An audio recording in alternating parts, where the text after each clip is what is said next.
पिछले भाग में आपने सुना महाराजा उपरिचर के राज्य और उनके पुत्रों के बारे में, और महाराजा उपरिचर का नदी की पुत्री से विवाह। उसके बाद महाराज उपरिचर का वन में जाना शिकार करने के लिए और कामवश उनका वीर्य स्खलित होना। अब उससे आगे राजा उपरिचर वसु ने अपनी रानी के पास अपना वीर्य भेजने का कोई अच्छा अवसर देखकर उस वीर्य को पुत्र उत्पत्ति के मंत्रों द्वारा अभिमंत्रित कर दिया। उसके बाद राजा ने अपने विमान के पास ही बैठे हुए एक बाज पक्षी से जाकर कहा, तुम मेरा प्रिय करने के लिए यह वीर्य शीघ्र ही मेरे घर ले जाओ और महारानी गिरिका को दे दो। बाज वह वीर्य लेकर तेज गति के साथ वहां से उड़ गया। बाज जब तेज गति के साथ उड़ता हुआ जा रहा था तो एक दूसरे बाज ने उसको आते हुए देखा। दूसरे बाज ने ये सोचा कि इसके पास मांस होगा, यह सोचकर वह जल्दी ही उस पर टूट पड़ा। फिर वो दोनों पक्षी आकाश में एक दूसरे को चोंच मारते हुए युद्ध करने लगे। उन दोनों के युद्ध करते हुए वो वीर्य यमुना नदी के जल में जाकर गिर गया। यमुना नदी के जल में एक मछली रहती थी। वह मछली अद्रिका नाम से विख्यात एक सुंदर अप्सरा हुआ करती थी, जो ब्रह्मा जी के श्राप की वजह से मछली हो गई थी। बाज के पंजे से छूटकर वह वीर्य जैसे ही नदी के जल में गिरा, अद्रिका नामक उस मछली ने उस वीर्य को निगल लिया। उसके बाद 10वां महीना जब चल रहा था तो कुछ मछुआरों ने उस मछली को जाल में बांधकर पकड़ लिया और उसके पेट को काटकर एक कन्या और एक पुरुष निकाला। यह आश्चर्यजनक घटना देखकर मछुआरों ने राजा के पास जाकर कहा, महाराज, मछली के पेट से ये 2 मनुष्य बालक उत्पन्न हुए हैं। मछुआरों की बात सुनकर महाराजा उपरिचर ने उन दोनों में से जो पुरुष था उसको अपने पास रख लिया, और इधर मछुआरों के द्वारा मारी जाने के बाद अप्सरा अद्रिका अपने श्राप से मुक्त हो गई और स्वर्गलोक की ओर चली गई। मछली के पेट से जो कन्या निकली थी उसके शरीर से हमेशा मछली की गंध आती थी, इसलिए राजा ने उसे एक मछुआरे को सौंप दिया और कहा कि आज से ये तेरी पुत्री हुई। वह लड़की सत्य, रूप और अन्य सभी सद्गुणों से संपन्न थी, इसके कारण उसका नाम सत्यवती हुआ। सत्यवती अपनी पिता की सेवा करने के लिए यमुना नदी के जल में नाव चलाया करती थी। एक दिन महर्षि पराशर जी वहां आए और उन्होंने उसे देखा। सत्यवती बहुत सुंदर थी और उसकी हंसी बड़ी मनमोहक थी।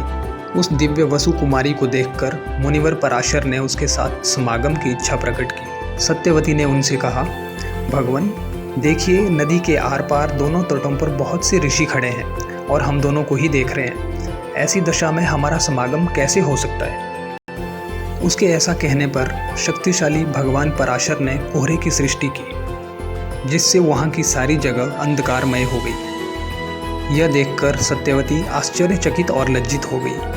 सत्यवती ने महर्षि पराशर जी से कहा, महर्षि, आपके संयोग से मेरा कन्या भाव दूषित हो जाएगा। कन्या भाव दूषित हो जाने पर मैं कैसे अपने घर जा सकती हूँ? सत्यवती के ऐसा कहने पर मुनि श्रेष्ठ पराशर जी प्रसन्न होकर बोले, मेरा प्रिय कार्य करके भी तुम कन्या ही रहोगी। तुम जो चाहो वो मुझसे वरदान मांग लो। महर्षि के ऐसा कहने पर सत्यवती ने अपने शरीर में उत्तम सुगंध होने का वरदान मांगा। पराशर ने उसे यह मनोवांछित वर दे दिया।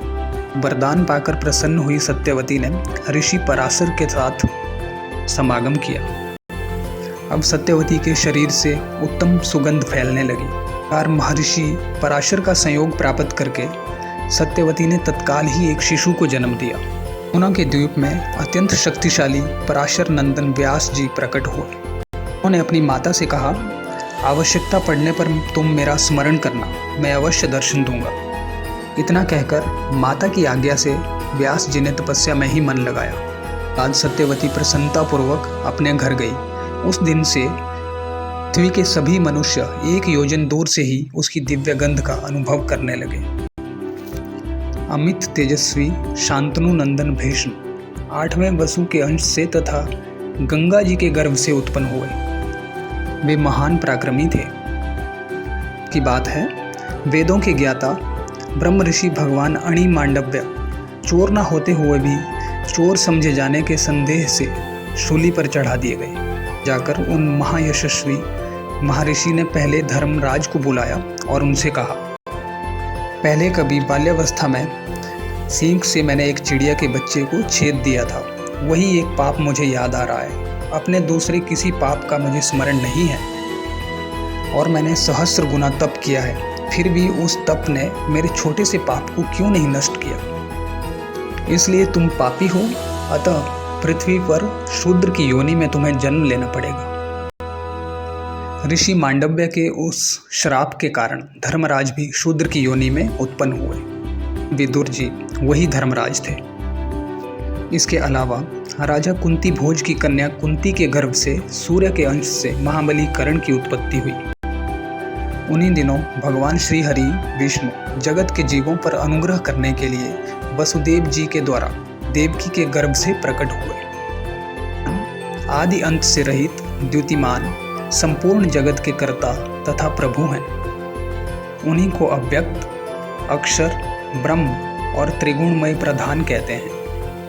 एक समय की बात है, उग्र तपस्वी महर्षि भरद्वाज का वीर्य किसी गुफा में स्खलित हो गया। उसी से द्रोणाचार्य का जन्म हुआ। इसी प्रकार यज्ञ कर्म का अनुष्ठान होते समय प्रज्वलित अग्नि से धृष्टद्युम्न का प्रादुर्भाव हुआ।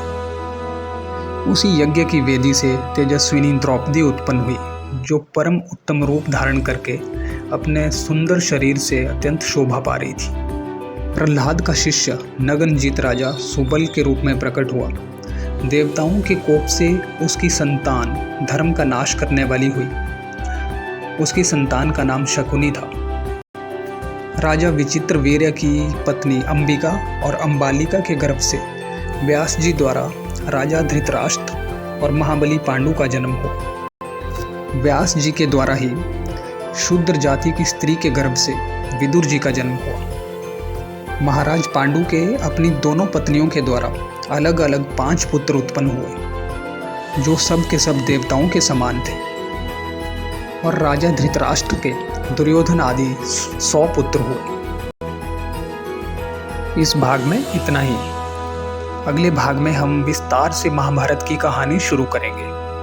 अगले वीडियो में हम जानेंगे महाराज शांतनु का जन्म, उनका राजा बनना और गंगा जी से उनका प्रेम।